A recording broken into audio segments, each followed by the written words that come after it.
বিদেশি বিনিয়োগ, সরাসরি বিনিয়োগ, তারপরে ক্যাপিটাল মার্কেটে বিনিয়োগ, ফান্ড ম্যানেজারদের বিনিয়োগ, সবাই আসছে।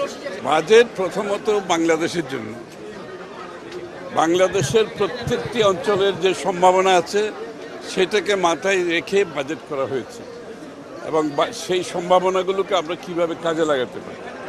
চট্টগ্রামের সম্ভাবনা স্বভাবতই অনেক বেশি, কারণ হচ্ছে এখানে বন্দর আছে, এখানে সমুদ্র বন্দর শুধু না, চট্টগ্রামে একটা ভৌগোলিক অবস্থান আছে, স্ট্র্যাটেজিক একটা অবস্থান আছে। সব কিছু মিলিয়ে চট্টগ্রামের সম্ভাবনাকে মাথায় রেখে আমাদের পরিকল্পনায় অনেক কিছু আমরা নিয়ে আসছি। এখানে আমরা 600 একর জমি নিয়ে ফ্রি জোনের, নদীর ওপারে ফ্রি জোনের একটা সিদ্ধান্ত নিয়েছি। চিটাগাংয়ে অনেকগুলো পোর্ট আমরা করতে যাচ্ছি, একসাথে করতে যাচ্ছি।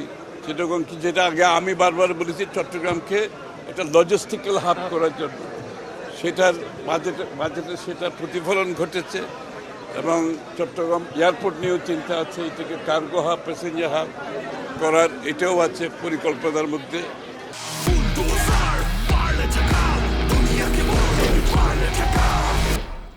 সার্বিকভাবে এবং এখানে Chinese zone, Chinese economic zone হতে যাচ্ছে এবং ঢাকা চট্টগ্রাম লিঙ্কের জন্য যে লাকসামের যে বিষয়টা আছে, তো 2 ঘন্টা ট্রাভেল টাইম যাতে কমে আসে ট্রেনের, সেটাও বলা আছে।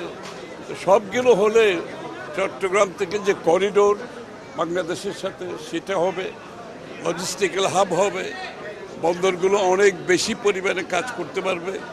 আবার ওদিকে আপনার মাতার বাড়ি একটা বড় ধরনের কার্যক্রম হাতে নেওয়া হয়েছে।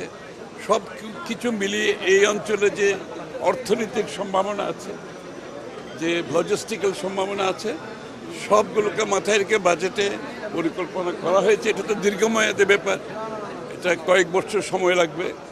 কাজগুলো ইনশাআল্লাহ যত তাড়াতাড়ি সম্ভব আমরা শুরু করার চেষ্টা করছি।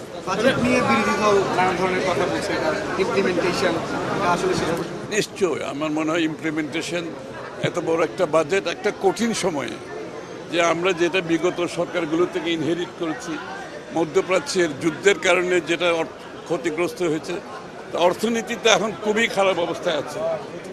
যেটা আমরা পেয়েছি, এখান থেকে আগে বেরিয়ে আসতে হবে, এই ভঙ্গুর অর্থনীতি থেকে বেরিয়ে এসে স্থিতিশীল করতে হবে, তারপরে সম্ভাবনার দিকে যাব, তারপরে অর্থনীতি তার যে আমরা এই যে প্রসপ্যারিটি যেটা বলতেছি, সেটা শুরু হয়ে যাবে 3য় 4র্থ বছর থেকে হয়ে যাবে ইনশাআল্লাহ।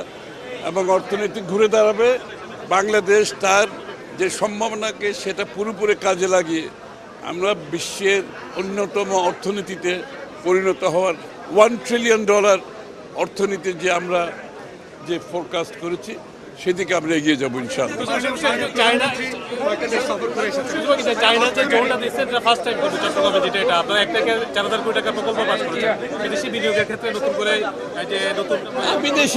বিদেশি বিনিয়োগ, সরাসরি বিনিয়োগ, তারপরে ক্যাপিটাল মার্কেটে বিনিয়োগ, ফান্ড ম্যানেজারদের বিনিয়োগ, সবাই আসছে। বাংলাদেশ এখন ডেস্টিনেশন ফর বিনিয়োগ, সুতরাং চিন্তা নাই।